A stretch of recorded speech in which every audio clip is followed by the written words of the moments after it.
num pequeno galpão lá, e com o passar dos anos foi se aprimorando e ele chegou à conclusão do produto final. A fábrica de coalho se tornou a primeira fábrica do Brasil e da América do Sul, por mais de 50 anos. Tá? Então, para se fabricar o coalho, o queijo, o coalho é um produto essencial para a coagulação, e o Brasil passou a ser pioneiro na região e ter esse produto. Tá? Isso foi de fundamental importância para o desenvolvimento da indústria de cimento. Pois é, a origem do coalho e o primeiro queijo que surgiu na humanidade surgiu quase que por um acaso. Há milhões de anos atrás, lá na Arábia, um mercador de nome Canana, ele ia atravessar o deserto com o seu rebanho. E para se alimentar, ele colocou dentro de um canil feito de estômago de cabra o leite que ele ia se alimentar durante o trajeto. Canana, com o passar do tempo, ele sentou-se para descansar e quando ele virou o cantil para tomar o leite, ele havia se coagulado, formando um líquido aquoso, um sabor não muito desagradável, mas que daria para satisfazer o seu paladar faminto. Foi o primeiro queijo produzido ocasionalmente na humanidade. A partir daí, Canana começou a aprimorar o processo e daí que surgiu todo esse processo de fabricação do coalho. A coagulação do leite através de uma enzima existente no estômago de animais. É verdade, durante mais de 50 anos, a fábrica de coalho da Mantiqueira foi a única existente no Brasil. Então, para se fabricar queijo em qualquer região do Brasil, teria que se comprar o coalho freezer. Isso criou uma grande revolução no setor, que possibilitou a fabricação de queijo nos mais distintos lugares do país. Porque a importação, se hoje em dia você vê que já tem uma certa burocracia para importar um produto, naquela época vocês podem imaginar como seria a importação. Então o produto disponibilizado aqui no Brasil causou uma grande revolução. Era muito comum naquela época os pequenos sitiantes, né, saírem para vender a produção de queijo no lombo de burro.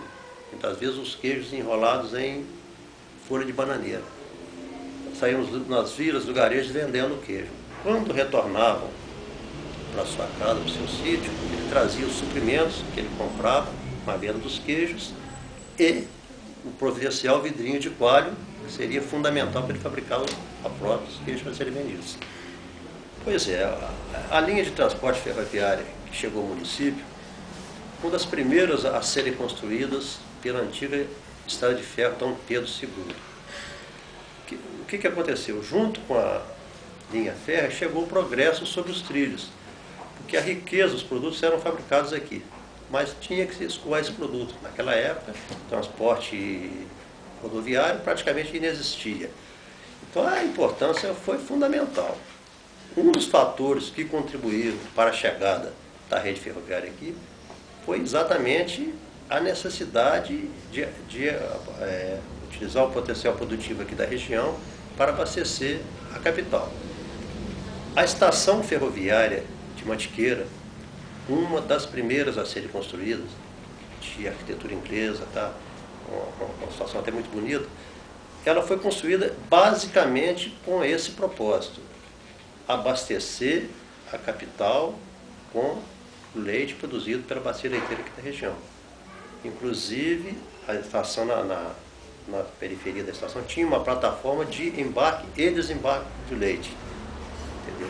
E outro fator interessante, que agregado ao transporte ferroviário, era uma linha alternativa sobre trilhos que ligava a fábrica de Mantiqueira até a fábrica de Laticínio, uma linha de torno de 6 quilômetros. Foi o primeiro transporte ferroviário puxado por tração animal no Brasil. O que acontecia? O leite era embarcado na plataforma da fábrica, colocava no bondinho puxado a burro, levava até a estação ferroviária, onde era embarcado pelo rio. Não só o leite, mas como queijos, manteigas e tudo aquilo que era produzido aqui na região. Durante muitos anos, para vocês terem uma ideia, a Central do Brasil, né, o nome que viria a adquirir a antiga estação Dom Pedro II, a Central do Brasil manteve uma linha de trens chamada Leiteiro. que era destinada exclusivamente a transporte do produto. Durante muitos anos, o trem leiteiro correu aqui na nossa região aqui.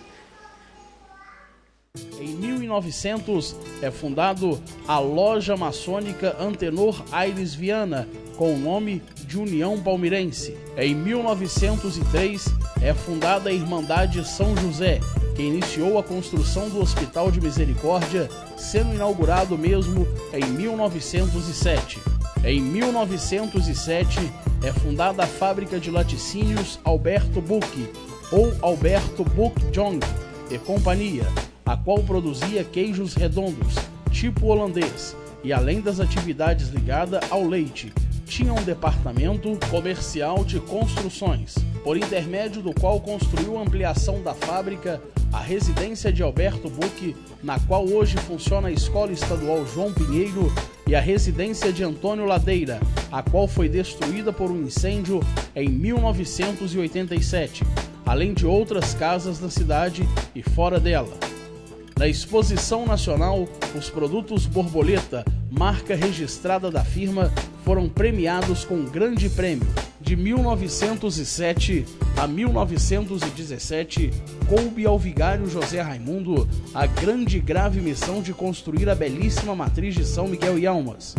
Demoliu-se a antiga e no mesmo local ergueu-se a nova, só que agora em estilo gótico. Em 23 de outubro de 1906, Alberto Santos Dumont faz voar o primeiro aeroplano do mundo em Paris. Em 1907, também se deu a fundação do grupo escolar Dr. Vieira Marques. Em 1912, é fundada a Companhia Brasileira Carbureto de Cálcio, CBCC, sendo por muitos anos a única fábrica produtora de carbureto de cálcio do Brasil e da América do Sul. Em 1920 foi construído o prédio do Clube Palmirense, inaugurado o Sanatório de Palmira, o qual no mesmo ano hospedou-se Rui Barbosa. Em 1923 é fundada na Mantiqueira a fábrica de coalho Frisa. Em 1924 é inaugurada a estrada União e Indústria,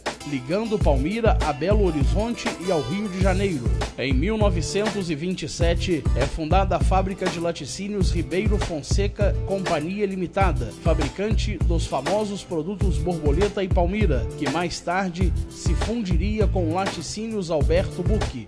No mesmo ano é fundada também a Metalgráfica Palmira, fabricante de embalagens em folhas de Flanders.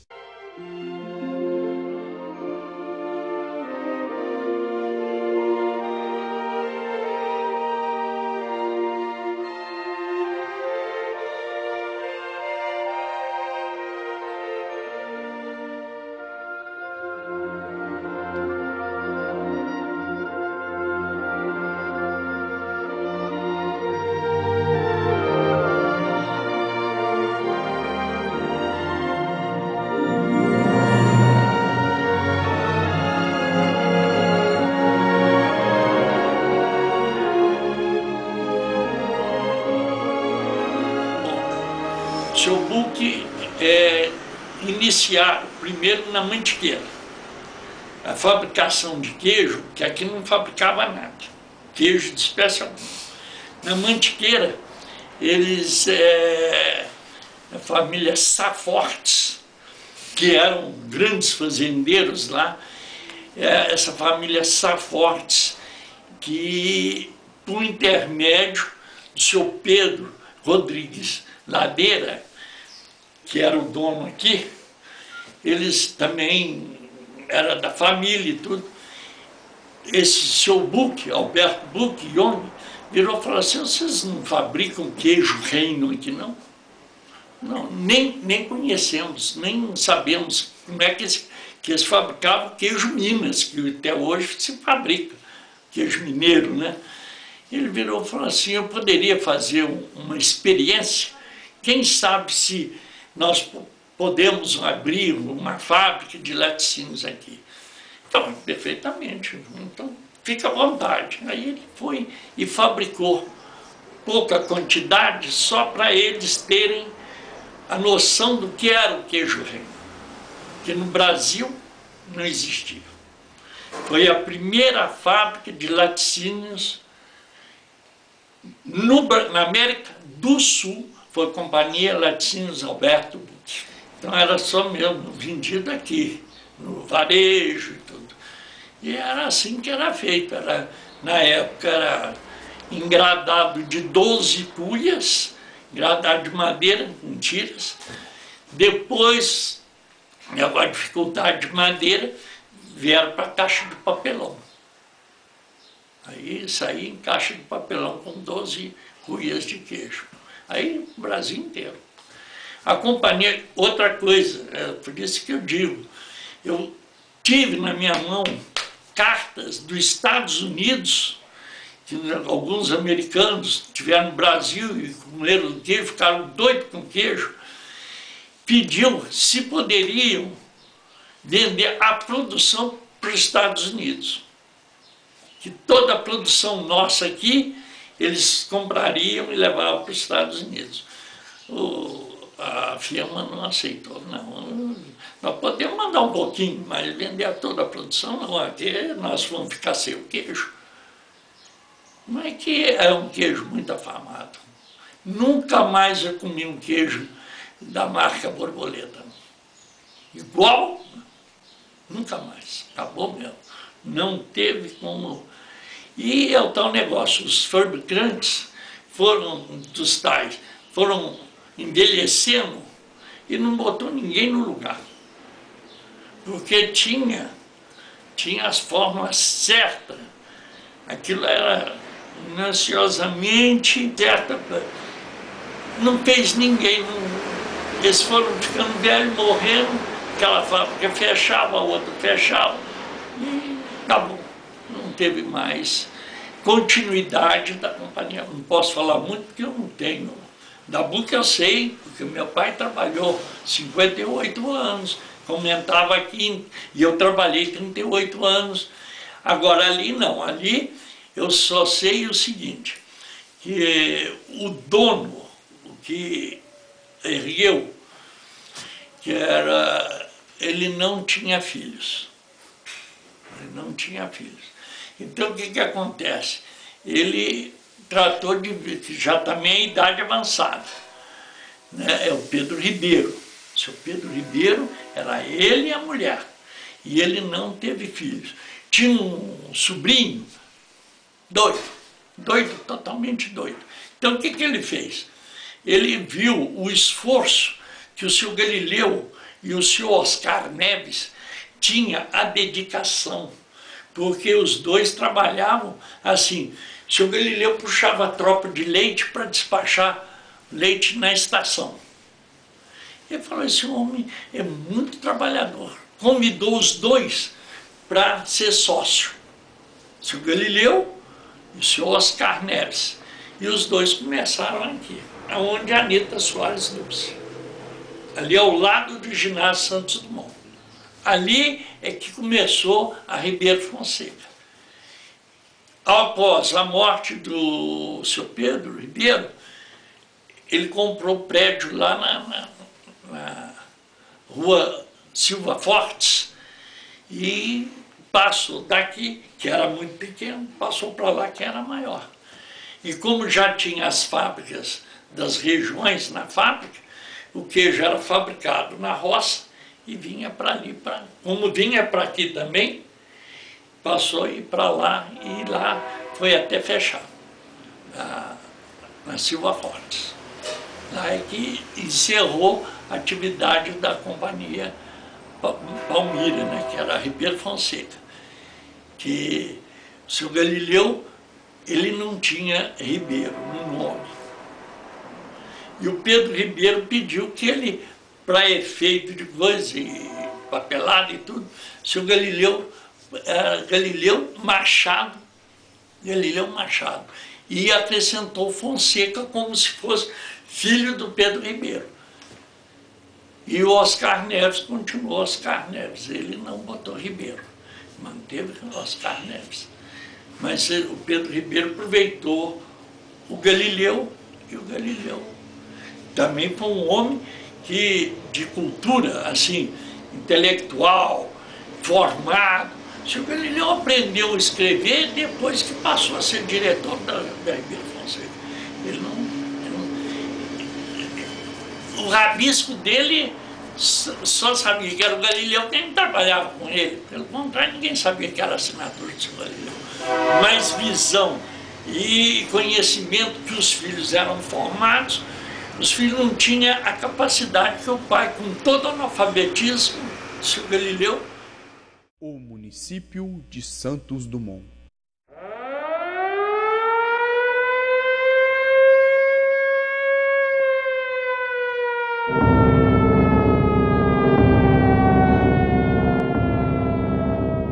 Alberto Santos Dumont podia ouvir o ronco dos aviões do governo, indo em direção à capital paulista para missões de bombardeio, minando-lhe os nervos, obrigando-o a tapar os ouvidos. O ruído, aquele ruído, aquela perseguição. E agora, o aeroplano, seu invento, fruto de pesquisas e trabalho árduo de toda a sua vida, é empregado para destruição e luta entre irmãos. Aquele som o enlouquecia e muito agravou seu estado de saúde. É este ambiente infernal que leva a cometer suicídio em 23 de julho de 1932, aos 59 anos, envolto na sua tragédia e na sua tortura. Ele se enforcou com 2 gravatas no banheiro do hotel. Só então cessou todo o barulho em volta daquele cérebro fatigado. Não ouvia mais o rumor monótono e arrepiante daquelas máquinas destruidoras. Foi na manhã de 25 de julho de 1932, no Café Chaves, que Thiers Pais Leme, encarregado do telégrafo, trouxe a dolorosa notícia da morte do pai da aviação. E para homenageá-lo, sugeriu-se que mudassem o nome da principal avenida a então 15 de fevereiro. Porém, Dr. Joaquim Alves da Cunha, amigo pessoal de Santos Dumont, sugeriu que mudasse o nome da cidade. Em 31 de julho de 1932, o município de Palmira passa a denominar-se Santos Dumont. Era Jacques Gabriel Pansardi o prefeito e Dr. Olegário Maciel, presidente do estado de Minas Gerais na época.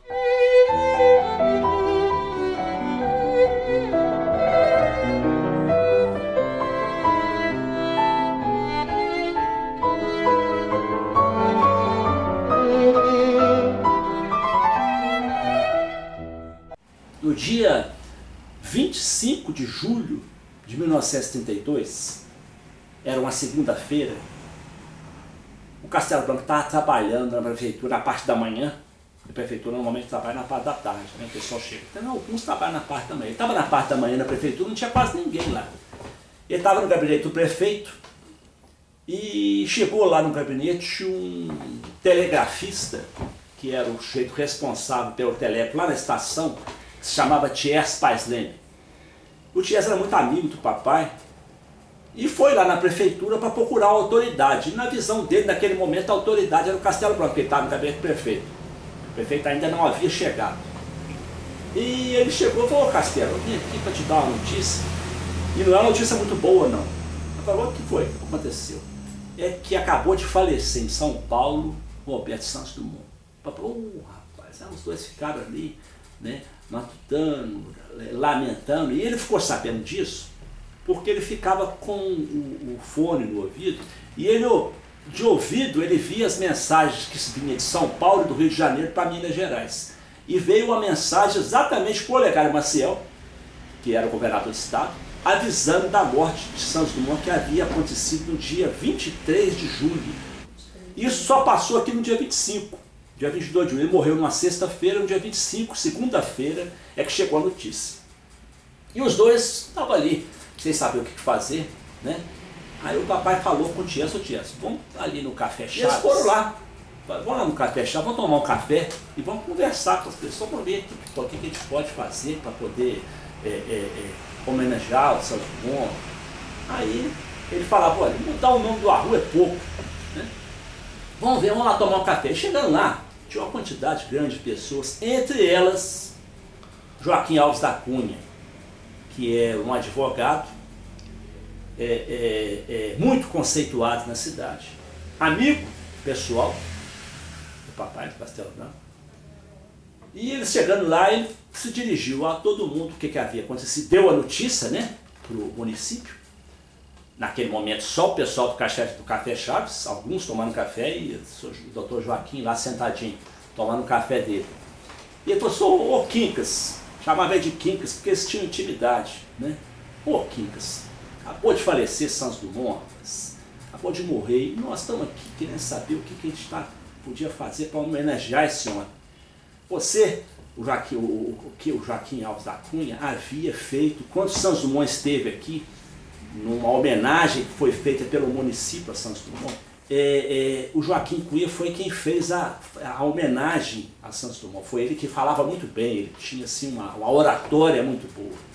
Então ele que homenageou Santos Dumont naquela oportunidade. E o Joaquim Cunha ficou ali parado, triste, né? Porque ele conheceu, ele foi, daqueles que estavam ali, foi o único que teve uma ligação pessoal com Santos Dumont.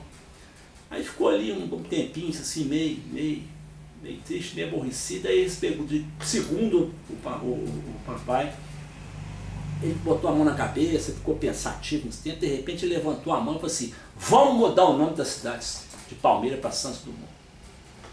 Aí, segundo aquilo, a ideia pareceu, segundo palavras do papai, que pareceu como se fosse um tiro no meio da coisa. Ele levou um susto, o Ties também levou um susto danado, né? Né? Como é que vai ser isso? Botar o nome da cidade não é uma coisa que se faça de uma hora para outra, né? E aí nós vamos fazer um parênteses para falar sobre o Joaquim Cunha, só para se fazer jus a ele. Porque o Joaquim Cunha foi um político, né, muito conceituado na cidade de Santos Dumont, mas ele é um político de oposição ao maior líder político que a cidade já teve, que foi o Zé Vera Marques. Então, as coisas, né, o poder político que o Zé Vera Marques tinha, acabou encobrindo a história de Joaquim Cunha. E foi ele que deu a ideia da mudança da cidade, né? Aí, partindo daquele momento ali, que vamos mudar o nome da cidade, o Ties falou para o Castelo, pô, seu Castelo, agora está na tua mão, você que é secretário do homem, você se vira, né?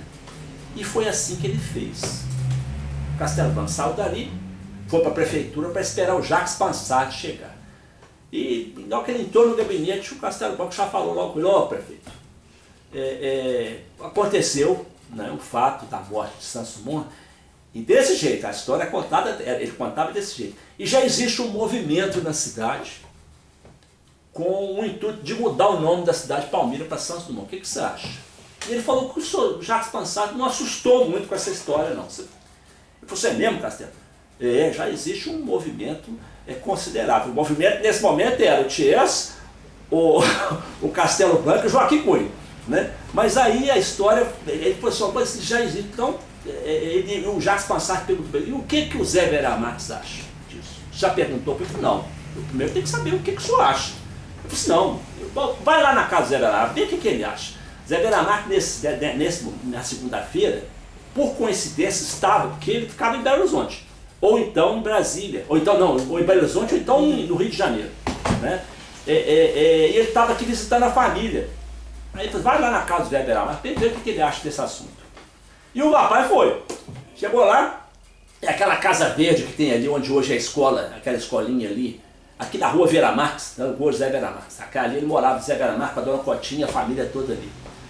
Vai lá, o papai bate na porta do Zé Vera Marques, ele, ele ainda continuava aqui, que ele só ia no dia seguinte para Belo Horizonte. Aí falou, senhor Castelo, o que você está querendo? Ô doutor, é que eu vim aqui a mando do prefeito. E aconteceu que morreu o Santos Dumont.